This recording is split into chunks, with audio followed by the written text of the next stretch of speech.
Phone করেছে প্রাণের স্বামী, তোমার ছেলে মিছিলের কথা শুনেই বেরিয়ে গেছে, ক্লাস 8-এ পড়ে, দেখো তো ছেলেটা কোথায়।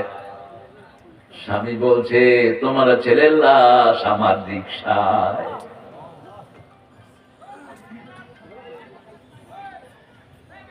আল্লাহকে যারা রব বলে তাদের ভয় থাকে না। এই ছোট্ট 5-8-এর ছেলেরা সব রাস্তায়, ঠিক না ঠিক? কোন জিনিস সাইডকে ওখানে নিয়ে গেল, কোন জিনিস, কোনো ভয় নাই। ওরা গুলি করছে, সাইডে এরকম এরকম করছে, ও মনে করছে আমারে তো মারবে না। মানুষ এত নিষ্ঠুর হয় কেমনে? এরপরে উপর জুপুরি গুলি চালালো, একটা দুইটা নয়, 1500 ছেলে জায়গায় শেষ। হেলিকপ্টার দিয়ে বৃষ্টির মতো গুলি ছোড়া হলো, ভয় শূন্য করে দিলেন কে? চাই বাহিনীর প্রধানকে বসিয়ে রেখেছে হাসিনা, ওয়াকার আইজি, নৌবাহিনীর প্রধান, বিমান বাহিনীর প্রধান। ওয়াকারকে জিজ্ঞেস করছে, ওয়াকার গুলি চালাও।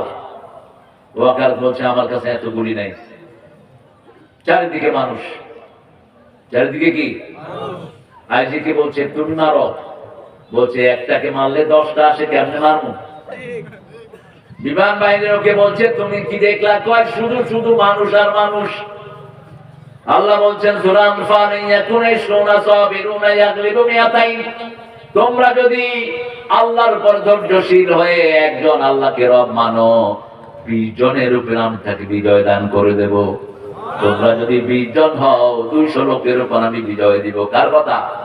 আল্লাহর কথা। সবাই ঘর থেকে বেরিয়ে এসেছে, ঘরে আর কোনো বাচ্চা নাই। ঢাকা শহরের সবাই বাইরে, আমার ঘরেও কেউ নাই। আমার সবচেয়ে ছোট বাচ্চার বয়স 9 বছর। ঘরে এসে দেখি যে সব তালা, সব রাস্তা চলে গেছে।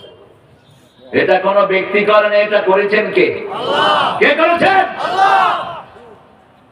তখন তিনি বলছেন, ওয়াকার তোমার কুড়ি উল্টিয়ে দেব। রয়ের সদস্যরা কোনো ভবনে। ওয়াকার বলছে, ম্যাডাম আপনি আমার কুড়ি উল্টালে আপনারটা থাকবে না। আমার সৈন্যবাহিনী বাহিনী আছে না নাই? বাংলাদেশের সেনাবাহিনী সব সময় মানুষের সাথে আছে। আল্লাহ এদেরকে আপনি কবুল করেন। কুড়ির যেগুলো নীতি নৈতিকতা ছিল, এদেরকে আপনি কবুল করেন। আল্লাহকে যারা রব মানে তাদের কোনো ভয় থাকে।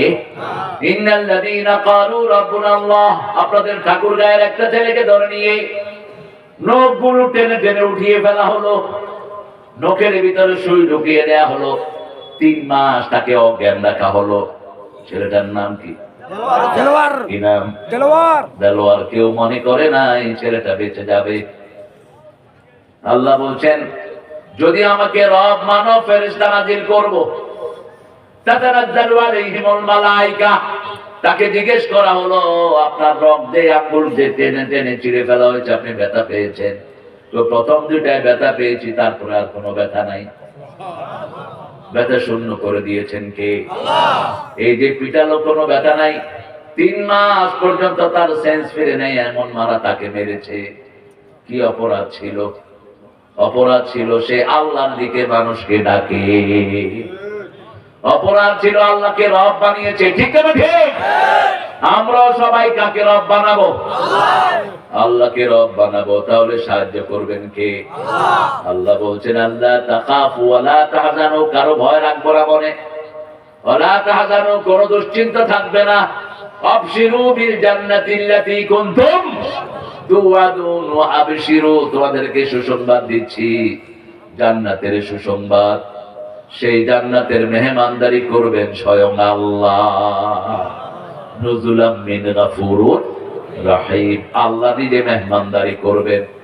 এই জন্য যারা আল্লাহকে রব মানে তাদের প্রথম দায়িত্ব পিতামাতার খেদমত, দ্বিতীয় দায়িত্ব হলো সমাজের লোকদের খেদমত, তৃতীয় দায়িত্ব হলো কোন মানুষের উপর অত্যাচার করা যাবে।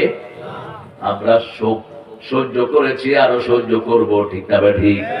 আমাদের সেন্ট্রাল কমান্ড না আসলে আমরা ধরবো না, এটাই নিয়ম। রাসূল 13 বছর মায়ের খেয়েছেন, আর মদিনায় গিয়ে ঘুরে দাঁড়াবেন। মদিনায় গিয়ে বলছেন, এখন মদিনার দিকে যে চোখ তুলবে তার চোখ আমি টেনে ফেলে দেব।